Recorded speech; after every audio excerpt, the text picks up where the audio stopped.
शिवानी दीदी, हम एक बात पूछने चाहते हैं।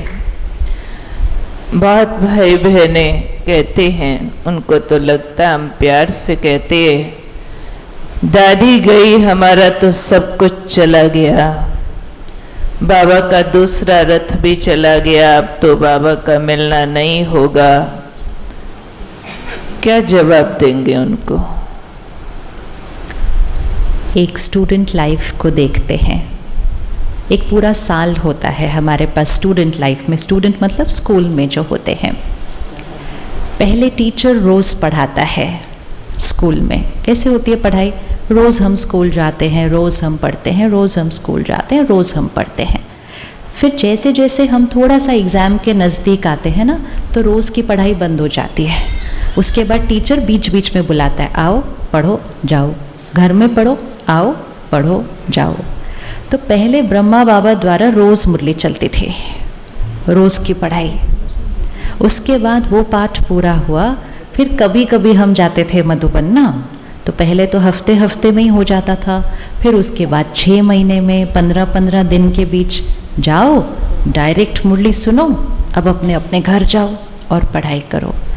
अब जो पूरे साल के एग्ज़ाम से जस्ट थोड़े पहले दिन का समय होता है, क्या उस टाइम टीचर सामने आकर पढ़ाते हैं? क्या उस समय टीचर सामने आकर पढ़ाते हैं? नहीं। अब टीचर कहते हैं, जो मैंने पूरे साल पढ़ाया, जो मैंने पूरे साल पढ़ाया, अब उस पढ़ाई को तुम जल्दी से कूट कूट के अपने अंदर भर लो।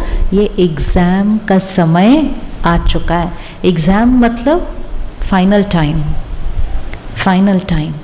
तो बाबा ने, और हम तो रोज़ ही बाबा की मुरली अभी भी स्टडी करें, लेकिन जो सम्मुख मिलन होता है, एक चीज़ हमें याद रखनी होगी, संगम युग में कोई ऐसा सीन नहीं हो सकता जो संगम युग को नीचे लेकर आता है। कई गीत बने पिछले हफ्ते में, कई ऐसी बातें आई, अब तो संगम युग खाली हो गया, अब तो हम अधूरे हो गए। अब हम ऐसे शब्द कैसे बोल सकते हैं? हम ऐसे शब्द कैसे बोल सकते हैं? भगवान का कार्य चल रहा है। संगम युग, डायमंड युग सिर्फ और सिर्फ कैसे जाने वाला है? संगम युग में कोई सीन नहीं ऐसे आ सकती जो संगम युग को डाउन लेकर जाएगी। संगम युग सिर्फ और सिर्फ और सिर्फ ऊपर मूर्ति कला का युग है। स्टाइल बदलेगा, विधि बदलती है ना, सिर्फ तरीका बदलता है। तो जब ब्रह्मा बाबा अव्यक्त हुए होंगे तब क्या सोचा होगा सबने, लेकिन फिर विधि बदली। हम में से तो मेजोरिटी ने ब्रह्मा बाबा की साकार पालना नहीं ली है। कौन कौन है जिन्होंने नहीं लिया? नहीं लिया। क्या हमें कभी भी लगा कि हमने कुछ मिस किया है? किस किस को लगता है हमने कुछ मिस किया है भगवान की पालना में? कुछ भी नहीं। अब जिन्होंने ली है उनका तो बहुत भाग्य है, लेकिन जिन्होंने नहीं ली है उन्होंने भी कुछ मिस नहीं किया है। इतना वंडरफुल है। जिन्होंने ली है उनका बहुत भाग्य है, लेकिन जिन्होंने नहीं ली है उनको भी नहीं लगता कि उन्होंने कुछ मिस किया हुआ है, क्योंकि ये किसी मनुष्य आत्मा का कार्य नहीं चल रहा है, ये परमात्मा का कार्य चल रहा है। अब हम सब ने अव्यक्त बाप दादा की पालना ली है।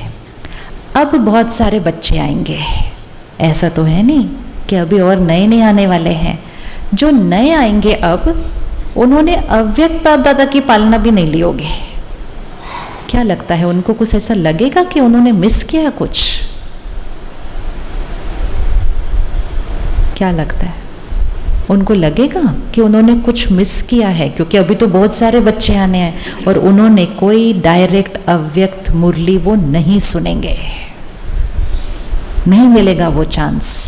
क्या उनको ऐसा लगेगा कि उन्होंने कुछ मिस किया है? हो ही नहीं सकता। और भगवान ने आज की मुरली में सुना दिया है, चाहे 1 साल का बच्चा हो, चाहे 50 साल का बच्चा हो, चाहे सरेंडर्ड हो, चाहे गृहस्थी हो, अधिकार सबको एक समान होगा।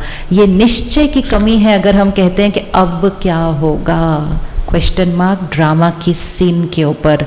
आज की मुरली वाह ड्रामा वाह, उसने रिपीट करवाया आज भगवान ने। बोलो बाप शक्तिवान नहीं, बाप से ज़्यादा ड्रामा शक्तिवान, और बोलो वाह ड्रामा, वाह। मीनिंग क्या? क्योंकि हम एक हफ्ते से ड्रामा को थोड़ा सा एक हफ्ते से क्या कर रहे थे? अब क्या होगा, अब तो सूनापन आ गया, अब तो खालीपन। किस पे? निश्चय की कमी। भगवान का कार्य चल रहा है, विधि बदलेगी, तरीके बदलेंगे, स्टाइल बदलेगा, लेकिन भगवान की पालना हर आत्मा को, जो संगम युग तक एंड में लास्ट आत्मा भी भगवान को पहचानेगी ना, उसको भी नहीं लगेगा कि उसने कुछ मिस किया है, क्योंकि वो सागर है। वो सागर है, वो कोई फिजिकल चीज से लिमिटेड नहीं है। दादी के द्वारा बाबा ने हम सबको भरा। आपको नहीं लगता बाबा हम सबको यूज करके सबको भरेगा अब जो आएंगे? हो सकता है या नहीं हो सकता? दादी के द्वारा लाख